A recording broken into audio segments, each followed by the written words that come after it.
नमस्कार दोस्तों, संपूर्ण एकेडमी के YouTube चैनल पर आपका बहुत बहुत स्वागत है। दोस्तों, अपन हिंदी के अंतर्गत जो है प्रैक्टिस सेट लगा रहे थे और प्रैक्टिस सेट के माध्यम से अपन तैयारी को कर रहे थे।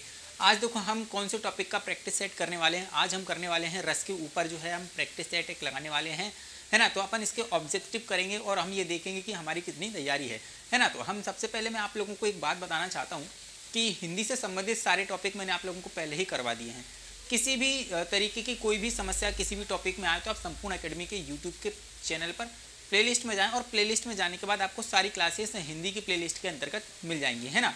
यहाँ पर अपन जो बात करेंगे सारी चीज़ों की और किस किस तरीके से क्वेश्चंस एग्जाम के अंतर्गत आते हैं, हमें कैसे किस तरीके से चीज़ों को करना है, किस तरीके से हमको ऑप्शन एलिमिनेट करना है। तो हम चीज़ों को करने का तरीका भी यहीं से सीखेंगे और यहाँ से अपन प्रैक्टिस सेट भी लगाएंगे, है ना, जिससे हमें बहुत अच्छी तरीके से चीज़ें आसानी से समझ में आ जाएंगी। और जो है मैंने हर एक रस को देखो यहाँ पर क्या हो जाएगा, हम प्रैक्टिस सेट करेंगे, हम स्पेसिफिक चीज़ ही करेंगे, इंपॉर्टेंट सारी चीज़ें करेंगे यहाँ पर।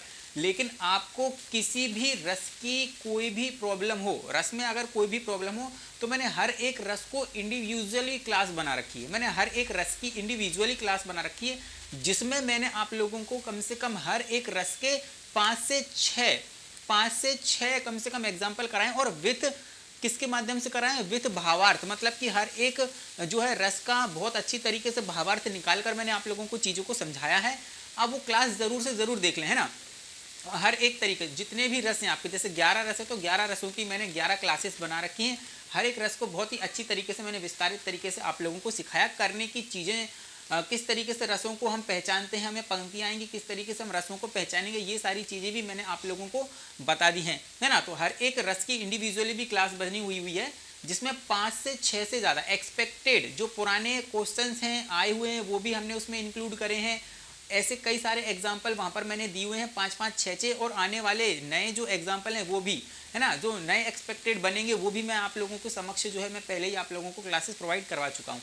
तो आइए आज अपन स्टार्ट करते हैं जो है हिंदी के अंतर्गत जो रस के है जो प्रैक्टिस है वो हम स्टार्ट करते हैं। तो हमारा सबसे पहला जो क्वेश्चन है, देखो क्या लिखा हुआ है यहाँ पर। अगर अपन बात करें कौन से रस युग्म महाकाव्य के प्रधान रस माने जाते हैं, तो ये हमारा पहला क्वेश्चन है ना। तो इसका जो आंसर है मेरे दोस्तों वो है शांत और श्रृंगार रस, है ना। यहाँ पर आपसे पूछेगा कि कौन से रस युग्म हैं जो महाकाव्य के प्रधान रस माने जाते हैं। तो महाकाव्य के जो प्रधान रस है मेरे दोस्तों, यहाँ महाकाव्य के जो प्रधान रस हैं उनको किनको माना गया है, एक शांत रस को माना गया है और एक श्रृंगार रस को, दोनों को ही महाकाव्य के अंतर्गत प्रधान रस का जो है स्वामी माना गया है। नेक्स्ट क्वेश्चन की अगर अपन बात करें, देखो रस की विस्तृत शास्त्रीय विवेचना सबसे पहले किसने की। और ये क्वेश्चन आपको प्रीवियस ईयर के क्वेश्चंस आप उठा के देखोगे कहीं ना कहीं आपको जरूर से जरूर देखने को मिलेंगे, है ना।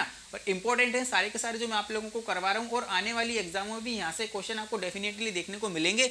हम एक एक चीज़ों पर बहुत अच्छी तरीके से चर्चा भी करेंगे, हर ऑप्शन की मैं आप लोगों को विस्तृत जानकारी भी दूंगा, एक्स्ट्रा फैक्ट के माध्यम से अपन चीज़ों को कवर करेंगे, है ना। तो रस की विस्तृत शास्त्रीय विवेचना सबसे पहले किसने की। जब मैंने आप लोगों को रस पढ़ाए थे उसके अंतर्गत मैंने ये बताया था कि रस संप्रदाय के जो प्रवर्तक हैं वो आपके भरत मुनि हैं। तो वहां पर हमसे क्वेश्चन बस ये ही घुमा के पूछ लिया है। तो सबसे पहले किसने की, तो मेरे दोस्तों वो है आपकी भरत मुनि ने ही की है। याद रखना, विस्तृत जो शास्त्रीय विवेचना सबसे पहले किसने की है, भरत मुनि ने की है। भरत मुनि को हम क्या कहते हैं भाई, रस संप्रदाय का जनक नहीं माना जाता है। याद रखना, रस संप्रदाय का जनक, रस संप्रदाय का जनक, रस संप्रदाय का जनक किसे माना जाता है, भरत मुनि को माना जाता है। याद रखना, है ना। आगे हम बढ़ते हैं, हमसे पूछ रहे हैं कि संचारी भाव को अन्य किस नाम से जाना जाता है। देखो संचारी भाव क्या होते हैं, मैंने आप लोगों को जब रस की क्लास पढ़ाई थी तो उसके पहले ही सेशन में मैंने आप लोगों को ये बताया था कि जो संचारी भाव होते हैं उनकी संख्या 33 होती है। ये पानी के बुलबुलों के समान होते हैं जो कभी पल में बिगड़ते हैं और पल में बनते हैं। तो संचारी भाव की अगर अपन बात करें, देखो संचारी भाव को अन्य किस नाम से जानते हैं, तो इसका आंसर क्या है आपका, व्यभिचारी भाव के नाम से इसका जाना जाता है। और जो संचारी भाव है इसकी संख्या होती है आपकी 33। देखो विभाव की अगर मैं बात करूं तो विभाव क्या होता है, अनुभाव क्या होता है, इसकी भी चर्चा कर लेता हूं। देखो स्थायी भाव क्या होता है, जो भाव मनुष्य के हृदय में सदैव के लिए विद्यमान होते हैं वे क्या कहलाते हैं आपके स्थायी भाव। स्थायी भावों की संख्या कितनी होती है, रसों की संख्या कितनी है, 11, तो 11 ही स्थायी भाव हो जाएंगे, है ना। हर एक रस का अपना एक स्थायी भाव होता है। लेकिन जो स्थायी भाव होते हैं मैंने आप लोगों को पढ़ाया था, मनुष्य के हृदय में सदैव के लिए विद्यमान तो होते हैं लेकिन जागृत अवस्था में नहीं होते हैं। क्या आप जो है सुबह से हम हंसते रहते हो या रोते ही रहते हो, ऐसा नहीं है ना। लेकिन जब आप कोई फनी मूवी देखते हो, कोई जोक सुना देता तो आपके चेहरे पे मुस्कान आ जाती है, एक लालिमा आ जाती है मेरे दोस्तों। तो यहाँ पर क्या हो जाता है, आपके मन में हास्य नामक स्थायी भाव की जागृति हो जाएगी, है ना। लेकिन जब हम क्या होते हैं, हमारा रिजल्ट हमारे पक्ष में नहीं आता तो हम अंदर से दुखी हो जाते हैं, तो वो अलग रस हो जाता है ना। तो वहाँ पर कौन सा रस हो जाएगा, आप दुखी हो जाओगे, शोक प्रकट करोगे तो करुण रस हो जाएगा, दुखी हो जाओगे, है ना। वहाँ पर अगर अपन बात करेंगे तो अगर अपन यहाँ पर बात करें देखो विभाव की, तो विभाव क्या होता है, विभाव मतलब कि विभाव का मतलब आप सीधा सीधा समझ लो कारण, वह परिस्थितियाँ, वह कारण जिसकी वजह से आपके मन में स्थायी भाव जागृत होंगे, वह क्या कहलाया जाएगा, आपका विभाव कहलाएगा, है ना। हम आगे की तरफ बढ़ते हैं। हमसे पूछा गया है रसोत्पत्ति में आश्रय की भारी चेष्टाओं को क्या कही जाती हैं। अब देखो ये क्वेश्चन बहुत ही इंपॉर्टेंट है और आपकी एग्जामों में कई बार आता ही रहता है। मध्य प्रदेश सब इंस्पेक्टर की हम बात करें या यूपी पीसीएस की, यूपी दरोगा की हम बात करें, तो यहाँ पर ये क्वेश्चन बहुत ज़्यादा मात्रा में पूछा जाता है। आप देखना यहाँ पर अगर अपन बात करें तो यहाँ पर हमसे पूछा क्या है, आश्रय की भारी चेष्टाएं। भाई साहब आश्रय की जो भारी चेष्टाएं होती हैं वह क्या कहलाती हैं, आपकी अनुभाव कहलाती हैं। याद रखना, आश्रय की भारी चेष्टाएं क्या कहलाती हैं, अनुभाव कहलाती हैं। अब आश्रय की भारी चेष्टा क्या होती है, मैं आप लोगों को बता देता हूं, है ना, आप लोगों को बताता हूं कि आश्रय की भारी चेष्टाएं क्या होती हैं। देखो हम क्या कहते हैं, एक मैं आप लोगों को सटीक एग्जांपल देता हूं।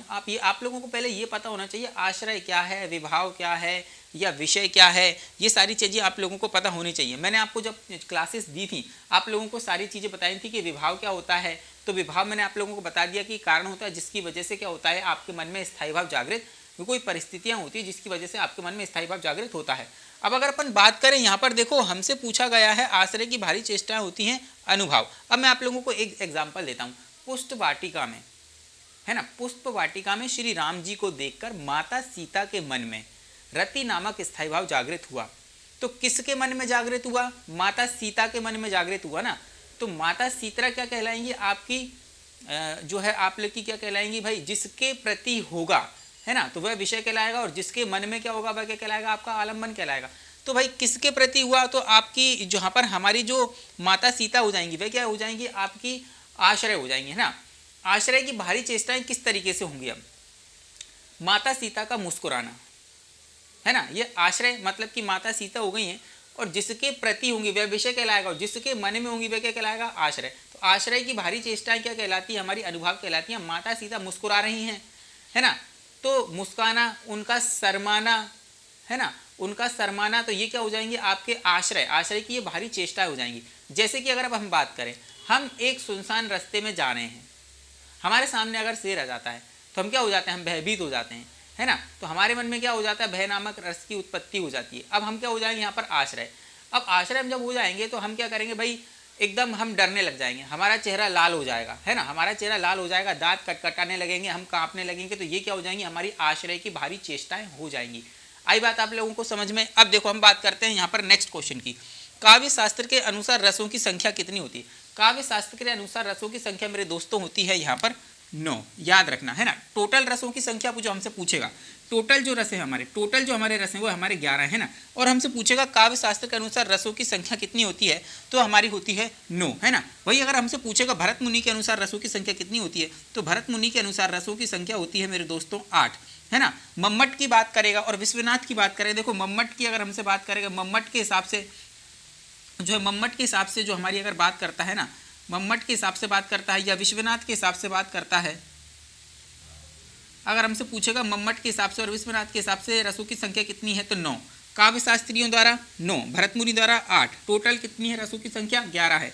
आप लोगों को बातें समझ में आ रही हैं, बहुत अच्छी तरीके से मैं चीज़ों को समझा रहा हूँ, है ना। आइए अब हम बढ़ते हैं नेक्स्ट को। देखो अगला हमारा प्रश्न क्या है, अगला हमारा प्रश्न ये है कि भाई इस प्रश्न के हमसे अंतर्गत हमसे ये एग्जामिनर क्या पूछना चाह रहा है। अब देखो यहाँ पर क्या लिखा हुआ है, हमारा अगला प्रश्न, शांतचन वनाट से रसः स्मृतः कहकर शांत रस की विवेचना किसने की है ना। अगर हम बात करें तो हमसे एक चीज़ यहाँ पर हमसे निकल कर आती है कि शांतचन वनाट से रसा स्मृता, यह कहकर जो है रस की विवेचना किसने की है। तो एक चीज़ हमें ये समझ में आती है कि इसका हमसे ये पूछा, हमसे एक क्वेश्चन ये भी बना सकता है कि ये जो डेफिनेशन है वो किसने दी थी, ये भी हमसे पूछ सकता है। तो याद रखना इसका जो हमारा आंसर होगा वो हमारा क्या आंसर होगा, उद्भट के द्वारा, है ना, उद्भट के द्वारा। अगर अपन बात करें शांतचन वनाट से रसा स्मृता कहकर शांत रस की जो विवेचना की है उद्भट ने की है। यहाँ पर दो ऑप्शन एक जैसे ही है तो इसको एलिमिनेट कर लेना आप लोग।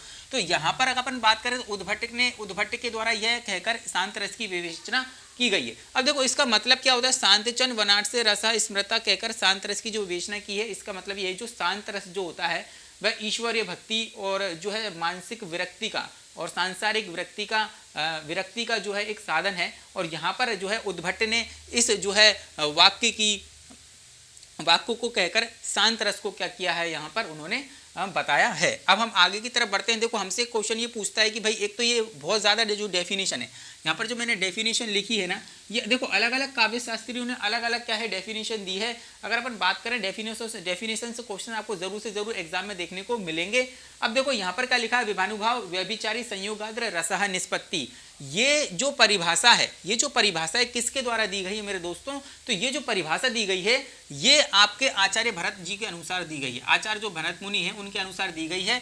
इनका एक ग्रंथ भी पूछा जाता है नाट्य शास्त्र, है ना, याद रखना। जो नाट्य शास्त्र है वह किसका ग्रंथ है, तो नाट्य शास्त्र भरत मुनि का ग्रंथ है। जिसे हम बात करें तो भरत मुनि को जो है आपके रस संप्रदाय के जनक भी कहा जाता है। रस संप्रदाय के जो जनक हैं, आपके रस संप्रदाय के जो जनक हैं वो भी भरत मुनि को ही कहा जाता है। और ये जो डेफिनेशन दी है वो भी भरत मुनि के द्वारा दी गई है। विभानुभाव व्यभिचारी संयोगाद्र निष्पत्ति, मतलब कि विभाव अनुभाव एवं संचारी भाव के मिलन से ही क्या होता है, रस की उत्पत्ति होती है ना। डेफिनेशन का क्या मतलब है, विभाव अनुभाव और संचारी भाव के मिलने से क्या होती है, रस की उत्पत्ति होती है, ये यहाँ पर कहना चाह रहे हैं। देखो अगर अपन बात करें नेक्स्ट जो हमारा क्वेश्चन है उस पर बात करते हैं। आचार्य विश्वनाथ के अनुसार रस को काव्य का क्या कहा जाता है। हमसे पूछा गया है, हमसे फिल इन द ब्लैंक्स पूछा है, हमसे पूछा गया है कि भाई ये इसके अनुसार जैसे आचार्य विश्वनाथ के अनुसार रस को काव्य में क्या कहा जाता है, काव्य का क्या कहा जाता है। अगर हम ऑप्शन पर नजर डालें तो देखो शरीर हो नहीं सकता है, यहाँ पर भेद हो नहीं सकता है। यहाँ पर देखो ऑप्शन भी बहुत सरल उसने दिए हैं। यहाँ पर अगर अपन देखें तो आचार्य विश्वनाथ ने रस को काव्य की आत्मा कहा है। याद रखना, काव्य की क्या कहा है, आत्मा कहा है, याद रखना, है ना। आचार्य विश्वनाथ के अनुसार रस को काव्य की आत्मा कहा जाता है। ये क्वेश्चन कई बार आता है आपका। आचार्य विश्वनाथ ने रसों की विवेचना करने के लिए एक परिभाषा भी दी है जिसे हम डिफाइन कर सकते हैं, काव्यम रसात्मक काव्यम, है ना। जैसे अपन बात करें वाक्यम रसात्मक काव्यम, ये उनकी ऑथेंटिक डेफिनेशन है।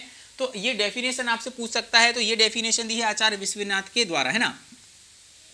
कौन सी डेफिनेशन है, रसात्मक वाक्यम काव्यम।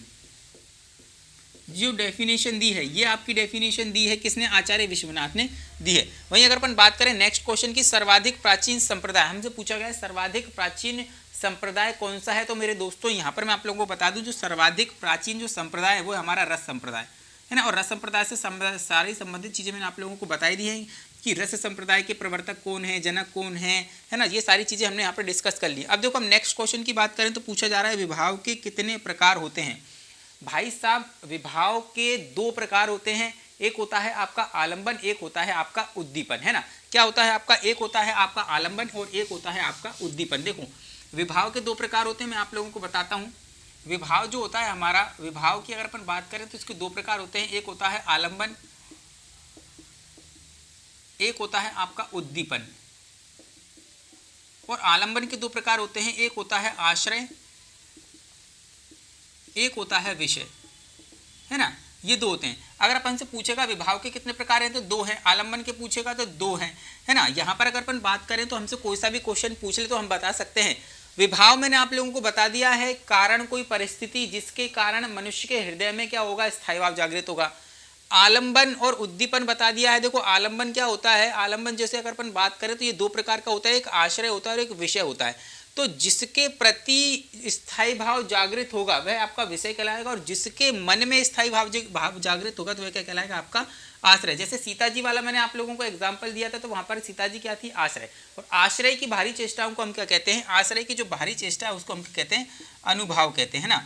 उद्दीपन क्या होता है, उद्दीपन की अगर अपन बात करें, उद्दीपन का सीधा सीधा मतलब ये होता है कि आपके मन में जो भी स्थायी भाव होते हैं उनको और भी उद्दीप्त करने का काम कौन करता है, उद्दीपन करता है।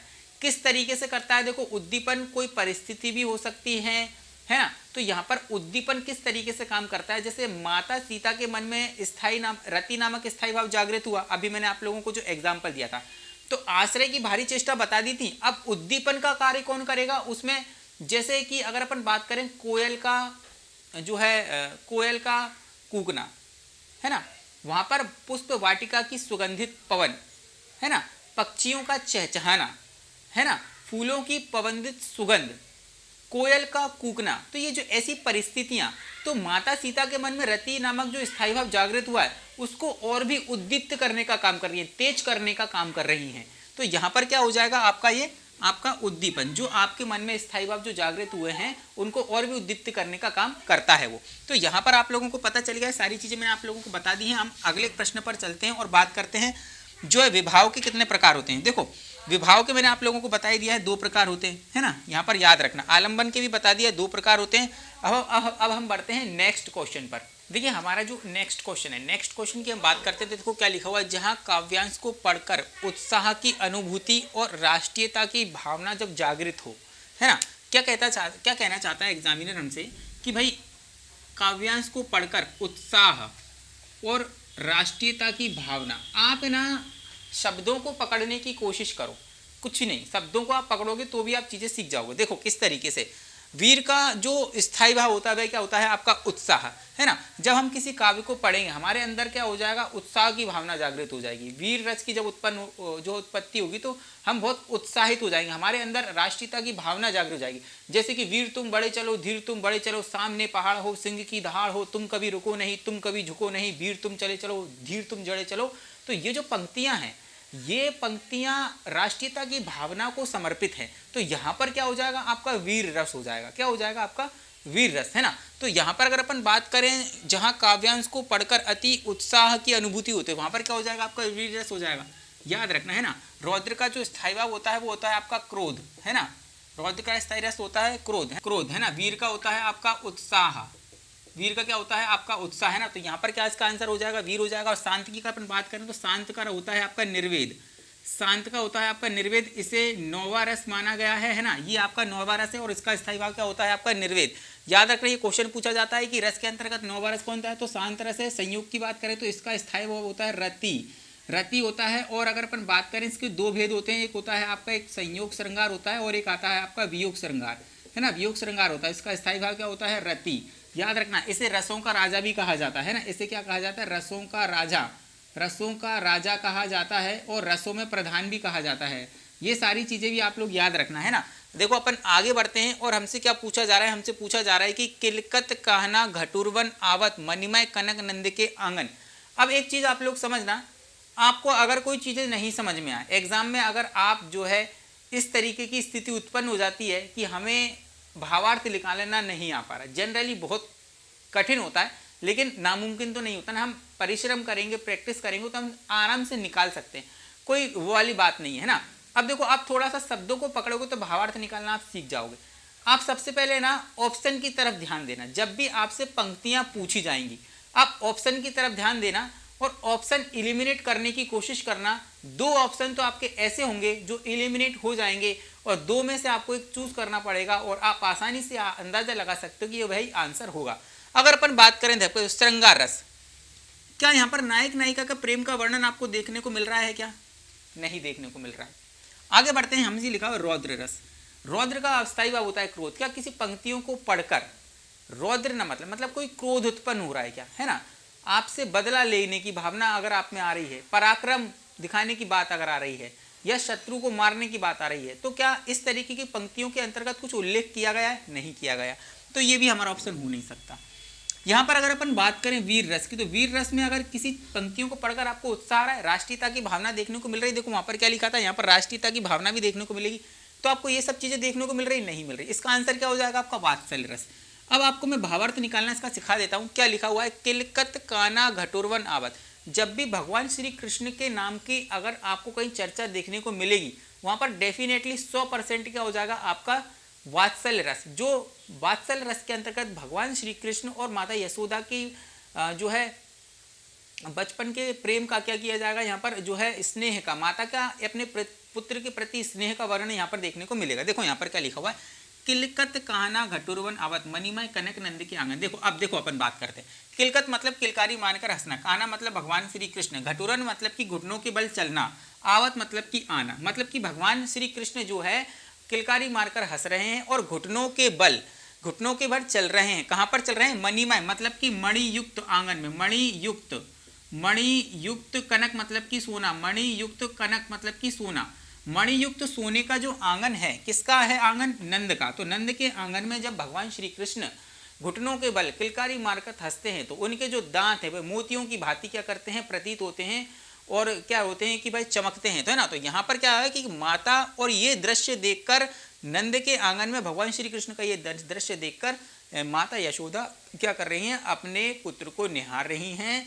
इसीलिए यहाँ पर एक माता का अपने पुत्र के प्रति जो स्नेह है वो झलक रहा है। ये सारी चीजें आप लोगों को देखने को मिल रही हैं। तो अगर आप देखें तो यहाँ पर कौन सा रस हो जाएगा? आपका वात्सल्य रस हो जाएगा। आगे हम बढ़ते हैं। देखो हमारा क्वेश्चन क्या लिखा हुआ है, स्थायी भाव जागृत होने पर शारीरिक चेष्टाओं को क्या कहते हैं? यही क्वेश्चन को अभी मैंने पहले करवाया था और उसी क्वेश्चन को घुमा फिराकर वापस एग्जामिनर हमसे पूछ रहा है कि आश्रय की भारी चेष्टाओं को हम क्या कहते हैं। आपको मैंने बताया था ना, हम हक्का बक्का हो जाएंगे, लाल हो जाएगा मुंह, बत्ती सी जो है दांत हिलने लगेंगे, कपकपाने लगेंगे और जो है हम कपकपाने लगेंगे, तो ये आश्रय की भारी चेष्टाएं हो जाएंगी। माता सीता का मुस्कुराना हो जाएगा ये, और शर्माना हो जाएगा, है ना। तो ये सब आश्रय की भारी चेष्टा हो जाएंगी। तो आश्रय की भारी चेष्टाओं को हम क्या कहते हैं? अनुभाव कहते हैं। मतलब कि एक ही प्रश्न को वो अलग अलग तरीके से पूछने की कोशिश कर रहा है। आइए आगे बढ़ते हैं। आचार्य मम्मट और विश्वनाथ के अनुसार रसों की संख्या कितनी? अब भी बताई थी मैंने आप लोगों को। देखो किस तरीके से, अगर अपन बात करें भरत मुनि के अनुसार 8 है, टोटल हमारी 11 है। मम्मट और विश्वनाथ के अनुसार जो रसों की संख्या है वो है। काव्य शास्त्रियों के अनुसार रसों की संख्या 9 है। टोटल रसों की संख्या 11 है। भरत मुनि के अनुसार 8 है। कौन सा क्वेश्चन है जो एग्जाम में नहीं बनेगा?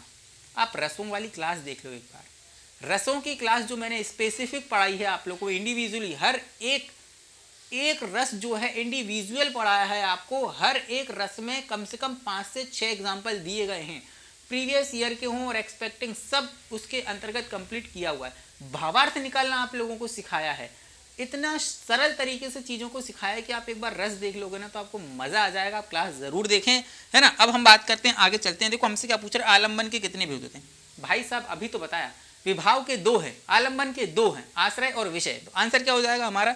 यहाँ पर 2 हो जाएगा, है ना। आप ऑप्शन यूं ही काट लोगे यार। आप, मुझे पूरा भरोसा है, अगर आप मेरी क्लास देख रहे हो आप बहुत अच्छी तरीके से चीज़ों को सीख जाओगे। हम आगे बढ़ते हैं और नेक्स्ट क्वेश्चन की बात करते हैं। देखिए नेक्स्ट प्रश्न की हम बात करते हैं। हमारा जो अगला प्रश्न है वो क्या है? देखो, श्री कृष्ण के सुन वचन अर्जुन क्रोध से जलने लगे।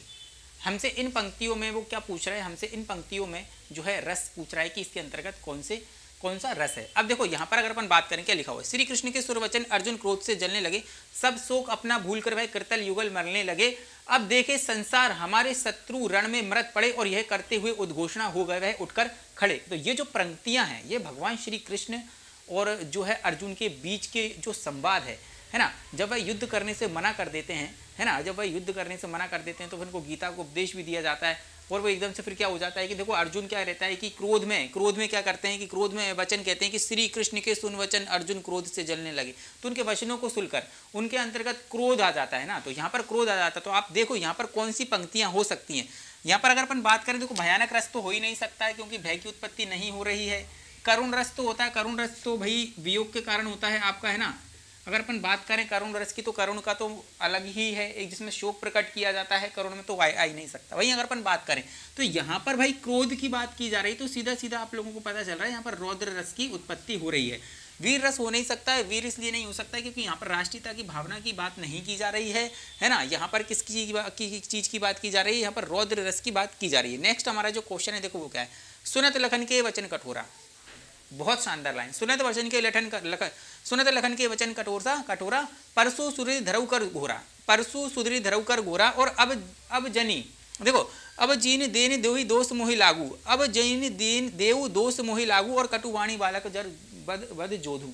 अब देखो अगर अपन बात करें यहाँ पर ये जो पंक्तियां हैं सीता स्वयंवर की पंक्तियां हैं। क्या लिखा हुआ है मैं आप लोगों को समझाता हूँ। सुनत लखन के वचन कठोरा परसु सुधरी धरऊ कर घोरा। अब यहाँ पर जो है सीता स्वयंवर हो रहा था, भगवान श्री राम ने वो धनुष उठाया और तोड़ दिया। इससे भगवान परशुराम की तपस्या हो गई भंग। तपस्या भंग होने के कारण वह आए उस स्वयंवर के अंतर्गत और यह पूछने लगे कि ये जो मेरी तपस्या भंग करने का दुस्साहस किसने किया है ना, क्योंकि धनुष के तोड़ने से, जो शिव धनुष था भगवान श्री राम ने तोड़ा था तो पूरी धरती हिल गई थी, जिससे उनकी तपस्या भंग हो गई थी। अब वे आते हैं और जब खरी खोटी श्री राम को सुनाने लगते हैं तो उनका विरोध करते हुए लक्ष्मण भी क्या करते हैं, परशुराम से वाद विवाद करने लग जाते हैं। और उसी वाद विवाद के कारण वह यह कहते हैं कि सुनत लखन के वचन कठोरा, भगवान लक्ष्मण के जो है कठोर वचनों को सुनकर परशु सुधरी धरऊ कर घोरा, तो उन्हें बहुत क्या हो जाता है, क्रोध आ जाता है। अब वो कहते हैं कि अब जीन देहु दोष मोहि लागू, अब ये जमाना मुझे दोष ना दे, अगर मैं इस बालक का वध कर दूं तो मुझे कोई जमाना दोष ना दे। तो यहाँ पर देखो ये पंक्तियां पूछी गई, इसके अंतर्गत कौन सा रस हो सकता है, तो विभत्स मतलब की घृणा, तो ये हो ही नहीं सकता है। भयानक, इनको देखकर का क्या भय नामक जो है उसकी उत्पत्ति हो रही है क्या, नहीं हो रही। देखो यहाँ पर अगर अपन बात करें वीर रस की बात नहीं हो रही, तो यहाँ पर अगर रौद्र रस की बात हो रही है, क्योंकि रौद्र रस की इसलिए बात हो रही है क्योंकि एकदम क्रोधित, सुनत लखन के वचन कठोरा, इसलिए वो क्रोधित हो गए, उनके वचनों को सुनकर क्या हो गया, क्रोध उत्पन्न हो गया है। नेक्स्ट की हम बात करते हैं। नेक्स्ट हमारा क्या क्वेश्चन है, सूरदास को किस रस का सम्राट माना गया है। तो अगर अपन बात करें तो सूरदास जी हैं उन्हें जो है वात्सल्य रस का सम्राट माना गया है। और अगर अपन बात करें भगवान श्री कृष्ण और यशोदा माता से संबंधित काफ़ी सारे पद हैं, सूर के पद अगर अपन देखें यहाँ पर, देखो सूरदास जी का जो जन्म हुआ था, सूरदास जी के अगर अपन जन्म की बात करें तो 1540 संवत में हुआ था, 1540 संवत में हुआ था आगरा के अंतर्गत। 1620 में इनकी मृत्यु हुई थी परसैली के अंतर्गत, याद रखना। 1540 में आपको क्या हुआ था, इसका जन्म हुआ था आगरा में, परसोली में मृत्यु हुई थी 1620 में। सूरदास को जो है आपकी अगर अपन बात करें वात्सल्य रस का सम्राट माना जाता है। इनकी प्रमुख रचनाओं में अगर अपन बात करें सूर सागर, सूरावली, साहित्य लहरी, नल दमयंती, ये सारी की सारी जो आपकी रचनाएं हैं वो सूरदास की ही हैं, याद रखना। नेक्स्ट जो हमारा क्वेश्चन है वह क्या कह रहा है, ये कहता है कि संसार की असारता के कारण उत्पन्न हुए वैराग से किस रस की उत्पन्न होती है। अब अगर मैं बात करूं यहाँ पर संसार की नीरसता को देखते हुए, है ना, यहाँ पर हम बात करते हैं तो यहाँ पर शांत रस की क्या होती है, उत्पत्ति होती है। तो यहाँ पर जो इसका आंसर क्या हो जाएगा, शांत रस हो जाएगा मेरे दोस्तों। देखो क्या कह रहा है, संसार की असारता के कारण उत्पन्न हुए वैराग्य से किस रस की उत्पत्ति होती है, तो शांत रस की मेरे दोस्तों यहाँ पर उत्पत्ति होती है ना। तो यहाँ पर मेरे दोस्तों अपन ने कई सारे क्वेश्चंस की बात की है और मैंने आप लोगों को यहाँ पर जो है प्रश्नों को करने का तरीका भी सिखाया है। अब ये सिर्फ एक प्रैक्टिस सेट था, इसके आगे की क्लास में हम और भी अनेक क्वेश्चन आपके लिए रस के प्रैक्टिस सेट में मैं आपके लिए लेकर आने वाला हूं।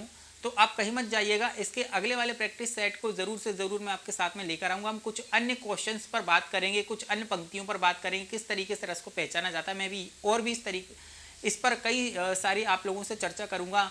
एग्जाम में जो है किस तरीके से आंसर निकाला जाएगा पंक्तियों को समझकर, उस तरीके से भी हम बात करेंगे। तो है ना, संपूर्ण अकेडमी के आप यूट्यूब चैनल को ज़रूर से ज़रूर एक तो सब्सक्राइब कर लें, बेल आइकन को दबाना बिल्कुल भी ना भूलें, है ना। और आप मेरी रस से संबंधित सारी क्लास देख लें। कोई डाउट आ रहा होगा यहाँ पर, अगर कोई डाउट निकल कर आ भी रहा होगा आप लोगों को, तो आप समझ जाएंगे। और यहाँ पर थियोरिटिकल क्वेश्चन ज़्यादा मैंने आप लोगों को लगवाए थे, क्योंकि जो है ज़्यादा से ज़्यादा मैंने आप लोगों को एग्जाम्पल जो पिछली क्लासेस मैंने आप लोगों के लिए हर एक रस की इंडिविजुअल उसके अंतर्गत करवा दिए। तो यहाँ पर थ्योरेटिकल क्वेश्चन थोड़ा सा ज़्यादा था, जो फैक्ट आप लोगों को तकलीफ होती है निकल कर आते हैं याद करने में, तो वो सारी चीज़ें मैंने आप लोगों को यहाँ पर कवर ज़्यादा तरीके से करवाई हैं। तो अब हम मिलते हैं नेक्स्ट क्लास में, तब तक के लिए मुझे आप इजाज़त दे दीजिए। तब तक के लिए अपना ध्यान रखें। धन्यवाद। जय हिंद।